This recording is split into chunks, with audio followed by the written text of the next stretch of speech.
সুজিত দা, যেটা দেখা যাচ্ছে গতকালই আপনি গঙ্গাসাগরে চলে এসেছেন, আজ সকাল সকাল বেরিয়ে পড়েছেন কচুবেড়িয়ায় মুড়িগঙ্গা নদীর উপরে এনডিআরএফ এর বোটে। কি পরিস্থিতি রয়েছে এবং কি করছেন মূলত?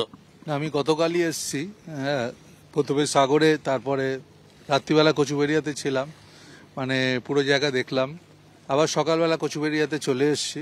5টা ঘাট এখানে যেটা আছে, 5টা জেটি, সেই জেটিগুলো ঠিকমতো ফাংশনিং হচ্ছে কি না, সেই জেটিতে ঠিকমতো লোক লট 8 থেকে আসছে এবং সেখান থেকে কিছু লোক, খুব অল্প সংখ্যক লোক ফিরছে, সেই ব্যাপারটা যাতে দেখভাল সরকারি আধিকারিকরা আছে তাদের সঙ্গে থেকে এবং দমকল ডিপার্টমেন্ট, পুলিশ, সবার সাথে কোঅর্ডিনেশন রেখে আমরা এই কাজগুলো করছি। আমরা মনে করি যারা আমাদের রাজ্যের মাননীয় মুখ্যমন্ত্রী, তিনি সব রকমই ব্যবস্থা সব কিছু করেছেন এবং আমাদের দায়িত্ব হচ্ছে যে লোকগুলো এখানে আসছে তাদেরকে ঠিকমতো, তারা যাতে আসতে পারে এবং তারা যাতে ঠিকমতো ফিরে যেতে পারে, এবং সেই কাজটাই আমাদের দেখভালের দায়িত্ব। আমি ছাড়া আরও রাজ্যের অনেক মন্ত্রী এখানে এসছেন, তারাও তাদের নিজ স্বক্ষেত্রে তারা দেখছেন সবকিছু।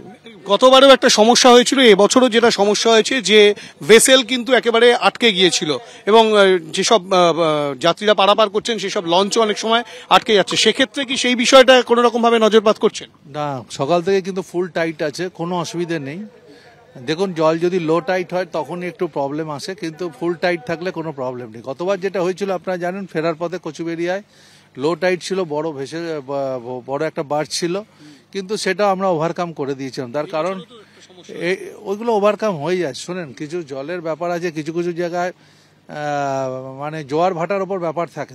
তা জোয়ার যদি থাকে তাহলে ঠিক আছে, অনেক সময় ভাটা পড়ে গেলে একটু প্রবলেম হয় বড় বার্জের ক্ষেত্রে, কিন্তু সেগুলো ওভারকাম সবকিছুই হয়ে গেছে আর সবকিছু স্মুথলি সকাল থেকে রান করছে। কালকেও কোনো অভিযোগ এখনো পর্যন্ত? না, এই তো আপনি দেখলেন, আমার সাথে ছিলেন পুণ্যার্থীরা, বললো খুব ভালো ব্যবস্থা, গুড অ্যারেঞ্জমেন্ট, সবাই বলছে খুব ভালো অ্যারেঞ্জমেন্ট। সুতরাং এই সুব্যবস্থা, সেই বিষয়টা যাতে সুনিশ্চিত থাকে, সেই কারণেই কিন্তু প্রত্যেক দপ্তরের যারা মন্ত্রী রয়েছেন, যারা এখন গঙ্গাসাগরে উপস্থিত রয়েছেন, তারা যে যার জায়গায় তারা কিন্তু সঠিকভাবে কাজ করছেন। এবং রাজ্যের দমকল মন্ত্রী সুজিত বসু, তিনিও কিন্তু রীতিমতো সকাল সকাল এই মুড়িগঙ্গা নদীর ওপরে বিভিন্ন ঘাট, মোট 5টি ঘাট রয়েছে, সেই 5টি ঘাট তিনি ঘুরে দেখছেন। ক্যামেরায় ভগবান শাহের সঙ্গে হিন্দল দে, এবিপি আনন্দ, গঙ্গাসাগর।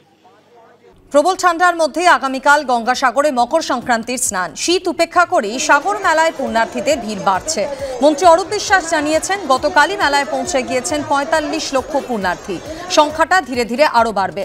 ভোরের আলো ফুটতে না ফুটতেই সাগরে ডুব দিচ্ছেন পুণ্যার্থীরা।